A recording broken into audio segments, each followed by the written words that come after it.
Thank you very much to the organisers for the opportunity to speak here this afternoon about our research at the site of Saruq al-Hadid. And as you can see, there's a picture of the site on the screen here, and today I'm going to be talking about the significance of Saruq al-Hadid from the perspective of desert sites within the late prehistoric period in southeastern Arabia. And I wanted to put this in the context of an ongoing and much longer debate around a topic that we might call Green Arabia, which was the focus of a special edition of Quaternary International just a few years ago now, coordinated, edited by Mike Petraglia and colleagues, which focuses on the very long history, not thousands, but tens of thousands and hundreds of thousands of years of climate change within the Arabian Peninsula, and particularly looking at how that climate change affected human groups and their occupation and movement through Arabia, and the recognition that, unsurprisingly, it's been known for a long time, that at various periods in the past, Arabia contained plentiful evidence for the existence of paleo rivers, lakes, and wetlands. But rather than looking at these hundreds of thousands of years, I'm going to look at this tiny little sliver at the end that we call the Holocene, and particularly looking at the early Holocene climatic optimum and what we see there with Neolithic occupation in Arabia, and focusing on what happens after the optimum, after the gold rush, when things aren't as good as they used to be. Of course, these ideas have been known for a long time, recognised by the coining of the term Rubal-Khali Neolithic, which we've known since the 80s with Christopher Eden's work and with many sites known before then as well. I'm just going to give a few examples of the modern research which is happening here. Beginning in the north in the Nefud, we've got some work which demonstrates the existence of a variety of paleo lakes and Holocene occupation which can be associated with those. If we look a little bit further to the east around the Jubba Oasis, then we can see there are paleo lakes there, which are very tightly associated with the Neolithic settlement in the region. The rock art sites that have been recorded there seem very much to be focused towards those early Holocene paleo lakes. So this is a period where the climate is really at its optimum in the first few thousand years of the Holocene, say 9,000 to 6,000 VP. It's not just paleo lakes. If we look a little bit further to the south, a recent paper talks about the activation of the Wadi ad-Dawasir in the early part of the Holocene in this climatic optimum, which would have represented, as the quote suggests at the bottom there, a narrow green freshwater corridor that would have provided a favourable environment for human occupation, and that there's plenty of evidence for Neolithic occupation along Wadi ad-Dawasir to attest to this fact in the early Holocene period. And this extends right down, of course, into southeastern Arabia, into the UAE at sites like Kharamat Khormanahil, which were recorded by archaeologists from Abu Dhabi, including Mark Beach, and sites such as al-Ashush 2, recorded by Jessica Sana and the Dubai Desert Survey in 2008-9. But what happens at the end of this Holocene climatic optimum? Here we've got a nice figure which is produced by Preston and colleagues, which shows a few different characteristics of the changes that are happening towards the end of that Holocene climatic optimum.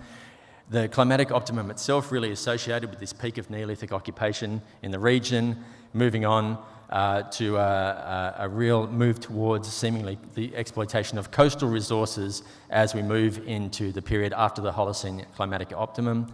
And if we were in any doubt about what was happening in broad brush terms environmentally, we also see a very significant increase in dune activation at this time period after around about 6,000 years ago. So we're in a phase now after the climatic optimum where we're trying to understand what is happening with human occupation of what are now really desert zones. And the Saruq al-Hadid is a very good example of the kind of sites where we're now beginning to focus upon. You can see it here in its desert location, identified originally because of the big concentration of slag on the surface and the artefacts that are contained within that surface concentration as well, which date back to the Iron Age and earlier periods. Some of the sites I'll be talking about today include Saruq al-Hadid. We've already heard about the Neolithic sites, Khormanahil and al-Ashush 2, which are shown in green, but the sites in red are the main ones I'll be talking about: Saruq al-Hadid, al-Ashush, As-Safa or Uqdat al-Bakra, and also Jebel Midmar. So our excavations at Saruq al-Hadid began as the SHARP project in 2014 and ran through until 2017, a collaboration between the University of New England and funded and work in coordination with our colleagues at Dubai Municipality, who you can see there at the bottom of the screen. We've identified around 5 broad phases of occupation at the site, which we're calling horizons, beginning at the top with Horizon 1, which dates to the Early Iron Age and later, moving on to a clear Horizon 2 Early Iron Age phase, Horizon 3, which dates to the end of the 2nd millennium BC, Horizon 4 of the mid-2nd millennium BC, and Horizon 5 at the very bottom of the sequence, which dates to the 3rd and 2nd millennium BC. So a Bronze Age broadly and an Iron Age phases of occupation at this site. And we've got a pretty good series of radiocarbon dates. From all the projects now, I think there's probably close to 90 carbon dates from this site. And they give us a pretty clear chronology for Horizons 5 through 4, which date from roughly 2000 down to about 1400 BC. Then we've got a very tricky horizon, Horizon 3, affected by a lot of taphonomic processes at the site, which dates somewhere around about 1200 down to 1000, and a very clear horizon at the top, Horizon 1, which dates between roughly about 1000 and 800 BC. Now, we have got a lot of residual and intrusive material, so it's quite difficult to characterise Horizon 3 in particular, unsurprising given the fact that we've got a site which is located in mobile dune fields. Interestingly enough, when we look at other categories of material, our Horizon 1 material is clearly a deflation deposit because it incorporates material which has an Iron Age date. But when we look at our TL dates, we're also seeing, this is TL dates on technical ceramics, that some of this smelting that's happening at the site is happening in much later periods, in the late pre-Islamic period, but also into the early Islamic period as well. So it's a site which shows long-term, persistent, temporary, probably seasonal occupation from the Bronze Age at least through into the early Islamic period, with significant changes in the exploitation of this site through time. And I wanted to talk a little bit about the bioarchaeological and material studies that we've done on material from the site and talk about the insights that that's given us into how the site was being used across this time period. Now, of course, it's a desert site, it's out in the dunes, but clearly there was access to water at the time. We know of a number of wells which have been dug at the site. These are currently undated, at least in terms of archaeometric dating techniques. We know also from studies done by Wilkinson and others that there's access to perched water, possibly at the base of the dunes in this area, which would have facilitated use of the region by human groups. And there's evidence from some areas not too far from the site that the amount of vegetation might have been a little bit greater in the past, and we still see pockets which look a little bit more like woodland in the area currently. In the Bronze Age, this is an example of the kind of occupation that we're seeing. In the earliest levels on the right-hand side of the screen, we've got intensive post-hole occupations and hearths. Nothing in the way of standing architecture at the site, with the exception of these few blocks mortared together, which you can see on the upper right-hand side of the slide, and a real dominance of a bone midden in Horizon 4 at the site at around 1600 to 1400 Cal BC. When we look at the bioarchaeological remains from this phase, from the plant remains, we're seeing food consumption in terms of dates, nubk, and cereal remains, very small scale, very badly preserved. When we look at the charcoal, what we're seeing is a range of desert trees and shrubs, probably that are available locally, whereas the food remains perhaps more likely imported from a more oasis-like environment. We've got a very large number of animal bones, as I said, and focusing on the Bronze Age material, we've got evidence for domesticates in terms of sheep and goat. We've got a very significant contribution of hunted wild animals that are a part of the exploitation of this site. Small animals such as hares and reptiles, but also larger species, particularly oryx, camel and gazelle. There are some rodents and various levels of rodent remains found in parts of the site, some of which are key to our taphonomic understandings. We've also got material which is clearly, we have some bird species as well, some of which are suggestive of a more wooded environment at the site in the past, although still broadly arid. And we've got fish species which are coming from the coast, also marine mammals such as dugong, which have been found at the site as well. In addition, alongside of these bioarchaeological remains, we've got a range of chipstone. There's a lot of Neolithic material. There's a carpet of Neolithic material found across this region, and so some of that comes from the surface of the site. But we've also got a very distinctive 2nd millennium BC chipstone assemblage, which is characterised in particular by a microlithic tradition, and we've got now quite a good understanding of the stone reduction sequence which is leading to the production of these microliths, which you can see down towards the lower left-hand side of the screen. So this looks like a very clear subsistence adaptation to this site, and of course there are parallels to the exploitation of the desert at this time. The site of al-Hadid, which is around about 10 kilometres away from Saruq al-Hadid, also shows this kind of small campsite, which we think characterises the use of the desert forelands at this time. Lots of nice Umunar pottery that was found at the site, nice hearths and so forth, in excavations by the Dubai Desert Survey and the Spanish team that were working at the site. And they're also identifying the importance of the hunting of wild animals to the exploitation of the desert foreland at this particular time, that is in the 3rd millennium BC and also in the early 2nd millennium BC. When we move into Iron Age Saruq al-Hadid, the nature of the remains that we find changes dramatically, and you'll hear more about this in later presentations this afternoon. We start to get a much richer assemblage of metal artefacts. We get lots of smelting residues from copper smelting, gold residues, iron residues, other sorts of materials. So the way that the site is being used seems to change quite dramatically at this time. Interestingly, in our remains, there is absolutely no evidence for plant food consumption, although Saruq is a very large site, and it may be that evidence and those activities are happening in a different part of the site than where we are working. There is, however, a great deal of fuel charcoal. All of this material is still under study, and as for the Bronze Age, it's suggesting the use of desert trees and shrubs that were available locally, Caligonum, acacia, and so forth. So not too dissimilar to the kind of arid species that we're seeing around the site at the moment. Interestingly enough, in the Iron Age, for reasons which we're still working through, we also have very good preservation of wooden fragments. There are many hundreds of wooden fragments that have been found at the site representing these small artefacts, in some cases vessels, in other cases what looks like components of different kinds of wooden artefacts. They show a great diversity in the taxa that are used for these wooden species, most of which seem to be unavailable locally in contrast to the charcoal remains. So we've got acacia and prosopis, potentially local. Olive wood, which seems to have most likely come from the mountains. Cedar, oleander, palm, and other species which may represent contacts with oases closer to the Piedmont.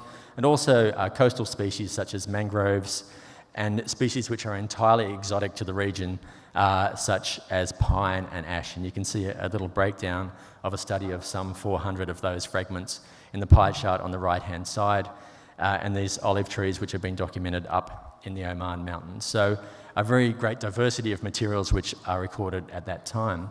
We also see a change in the way that animals were exploited, at least again in this part of the site, and that's my eternal caveat when it comes to Saruq al-Hadid. Big spatial differences potentially at the site. We have very good evidence from the skeletal element percentages for different species, gazelle, oryx and camel, which suggest that different parts of the animal are being used and processed than in the Bronze Age, where we found whole carcasses.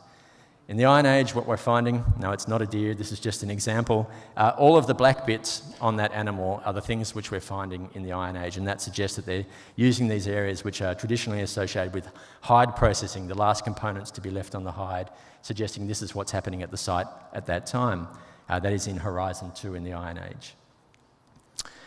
We've got substantial evidence, as I mentioned, for copper metallurgy, and that is evidence from finished artefacts through to production residues, right through to primary smelting slag. Incredibly complex to disentangle stratigraphically because most of this material is located in the upper, heavily deflated horizons of the site. So we feel, based on typological considerations, on our analyses, and especially on the TL dates, that we're looking at metallurgical activities over 2,000 years at least, beginning certainly in the early Iron Age, around 1000 BC, but also continuing into the early Islamic period. And they're making some pretty nasty copper at this site. It's full of impurities, sulfur and iron, and we also have evidence for later stages of refining and working with this material. So it's really this black copper material that we're finding.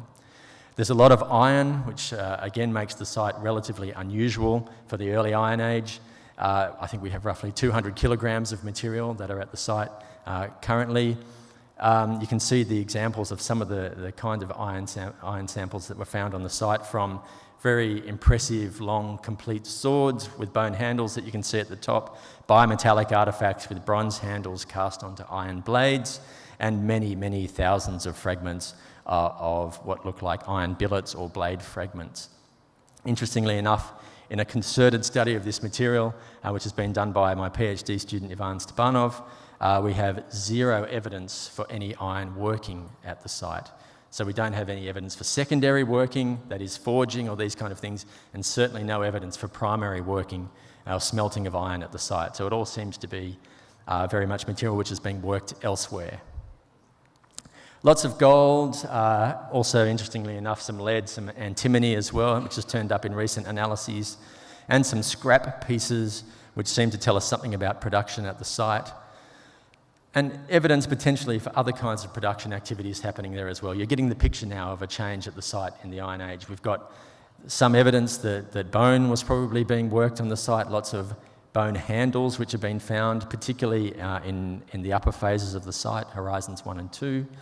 Potential evidence for bead making, in the sense that we have some shell which is being roughed out and some incomplete pieces which you can see on the lower left, and some suggestion that there is shell working for the manufacture of other artefacts as well. These particularly beautiful shell bosses that you can see on the lower right-hand side of the screen, some of which are complete and decorated, others of which are undecorated and perhaps semi-products which were found at the site.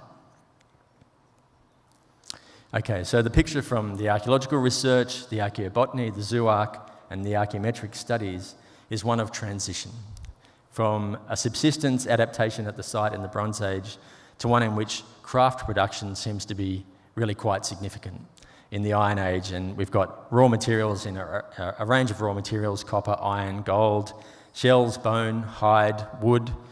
But interestingly, when you really dig down into this material, the evidence for primary production for many of these categories of material is actually very slim.